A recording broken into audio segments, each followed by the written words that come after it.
संबंध।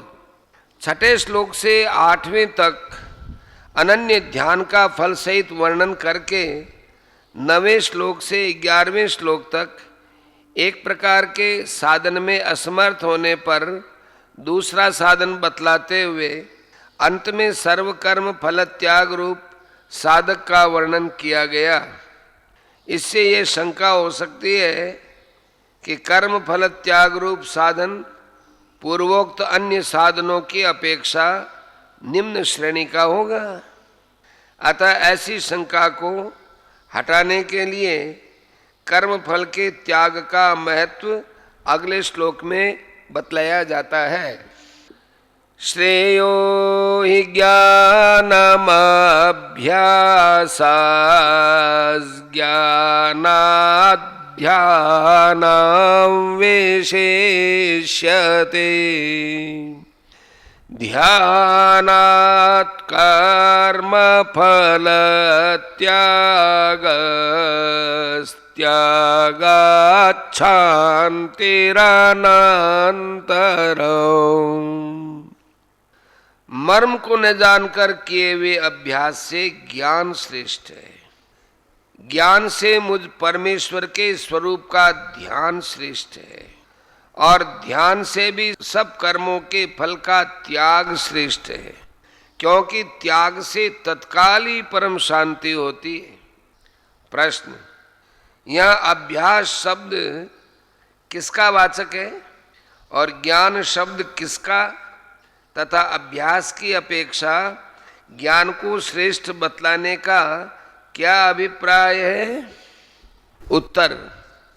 यह अभ्यास शब्द 9वें श्लोक में बतलाए हुए अभ्यास योग में से केवल अभ्यास मात्र का वाचक है, अर्थात सकाम भाव से प्राणायाम, मनोनिग्रह, स्तोत्र पाठ, वेदाध्ययन, भगवन नाम जप आदि के लिए बार बार की जाने वाली ऐसी चेष्टाओं का नाम यह अभ्यास है, जिसमें न तो विवेक ज्ञान है, न ध्यान है और न कर्म फल का त्याग ही। अभिप्राय यह है कि 9वें श्लोक में जो योग यानी निष्काम भाव और विवेक ज्ञान का फल भगवत प्राप्ति की इच्छा है, वह इसमें नहीं है, क्योंकि ये दोनों जिसके अंतर्गत हों, ऐसे अभ्यास के साथ ज्ञान की तुलना करना और उसकी अपेक्षा अभ्यास रहित ज्ञान को श्रेष्ठ बतलाना नहीं बन सकता। इसी प्रकार यहाँ ज्ञान शब्द भी सत्संग और शास्त्र से उत्पन्न वह विवेक ज्ञान का वाचक है, जिसके द्वारा मनुष्य आत्मा और परमात्मा के स्वरूप को तथा भगवान के गुण, प्रभाव, लीला आदि को समझता है एवं संसार और भोगों की अनित्यता आदि अन्य आध्यात्मिक बातों को भी समझता है। परंतु जिसके साथ न तो अभ्यास है, न ध्यान है, न कर्म फल की इच्छा का त्याग ही है, क्योंकि ये सब जिसके अंतर्गत हों, उस ज्ञान के साथ अभ्यास, ध्यान और कर्म फल के त्याग का तुलनात्मक विवेचन करना और उसकी अपेक्षा ध्यान को तथा कर्म फल के त्याग को श्रेष्ठ बतलाना नहीं बन सकता। उपर्युक्त अभ्यास और ज्ञान दोनों ही अपने अपने स्थान पर भगवत प्राप्ति में सहायक हैं। श्रद्धा, भक्ति और निष्काम भाव के संबंध से दोनों के द्वारा ही मनुष्य परमात्मा को प्राप्त कर सकता है। तथापि दोनों की परस्पर तुलना की जाने पर अभ्यास की अपेक्षा ज्ञान ही श्रेष्ठ सिद्ध होता है। विवेकहीन अभ्यास भगवत प्राप्ति में उतना सहायक नहीं हो सकता जितना कि अभ्यासहीन विवेक ज्ञान सहायक हो सकता है, क्योंकि वह भगवत प्राप्ति की इच्छा का हेतु है। यही बात दिखलाने के लिए यह अभ्यास की अपेक्षा ज्ञान को श्रेष्ठ बतलाया है। प्रश्न। यह ध्यान शब्द किसका वाचक है और उसे ज्ञान की अपेक्षा श्रेष्ठ बतलाने का क्या अभिप्राय है? उत्तर, यहाँ ध्यान शब्द भी 6 से 9वें श्लोक तक बतलाए हुए ध्यान योग में से केवल ध्यान मात्र का वाचक है, अर्थात उपास्य देव मानकर सकाम भाव से केवल मन बुद्धि को भगवान के साकार या निराकार किसी भी स्वरूप में स्थिर कर देने का वाचक है। इसमें न तो पूर्वोक्त विवेक ज्ञान है और न भोगों की कामना का त्याग रूप निष्काम भाव ही है। अभिप्राय यह है कि उस ध्यान योग में जो समस्त कर्मों का भगवान के अर्पण कर देना, भगवान को ही परम प्राप्य समझना और अनन्य प्रेम से भगवान का ध्यान करना, ये सब भाव भी सम्मिलित हैं, वे इसमें नहीं हैं। क्योंकि भगवान को सर्वश्रेष्ठ समझकर अनन्य प्रेम पूर्वक निष्काम भाव से किया जाने वाला जो ध्यान योग है, उसमें विवेक ज्ञान और कर्म फल के त्याग का अंतर्भाव है। अतः उसके साथ विवेक ज्ञान की तुलना करना और उसकी अपेक्षा कर्म फल के त्याग को श्रेष्ठ बतलाना नहीं बन सकता। पहले प्रश्न के उत्तर में बतलाया हुआ विवेक ज्ञान और उपर्युक्त ध्यान दोनों ही श्रद्धा, प्रेम और निष्काम भाव के संबंध से परमात्मा की प्राप्ति करा देने वाले हैं। इसलिए दोनों ही भगवान की प्राप्ति में सहायक हैं। परंतु दोनों की परस्पर तुलना करने पर ध्यान और अभ्यास से रहित ज्ञान की अपेक्षा विवेक रहित ध्यान ही श्रेष्ठ सिद्ध होता है। क्योंकि बिना ध्यान और अभ्यास के केवल विवेक ज्ञान भगवान की प्राप्ति में उतना सहायक नहीं हो सकता जितना बिना विवेक ज्ञान के केवल ध्यान हो सकता है। ध्यान द्वारा चित्त स्थिर होने पर चित्त की मलिनता और चंचलता का नाश होता है, परंतु केवल जानकारी से वैसा नहीं होता है। यही भाव दिखलाने के लिए ज्ञान से ध्यान को श्रेष्ठ बतलाया है। प्रश्न,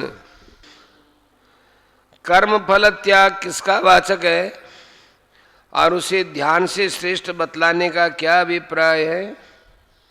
उत्तर, 11वें श्लोक में जो सर्व कर्म फल त्याग का स्वरूप बतलाया गया है, उसी का वाचक कर्म फल त्याग है।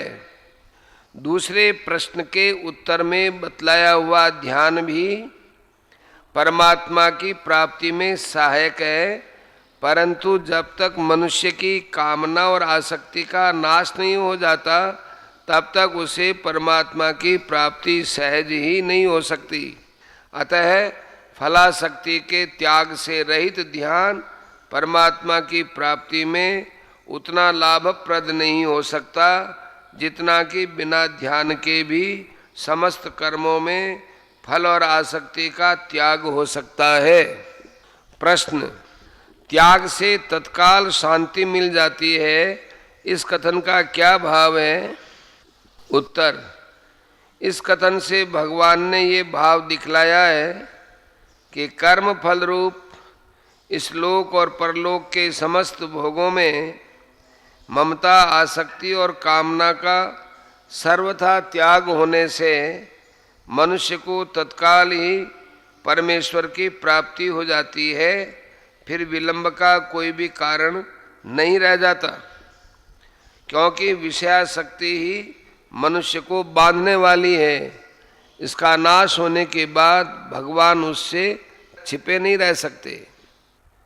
इस श्लोक में अभ्यास योग, ज्ञान योग, ध्यान योग और कर्म योग का तुलनात्मक विवेचन नहीं है, क्योंकि उन सभी साधनों में कर्म फल रूप भोगों की आसक्ति का त्याग रूप निष्काम भाव अंतर्गत है।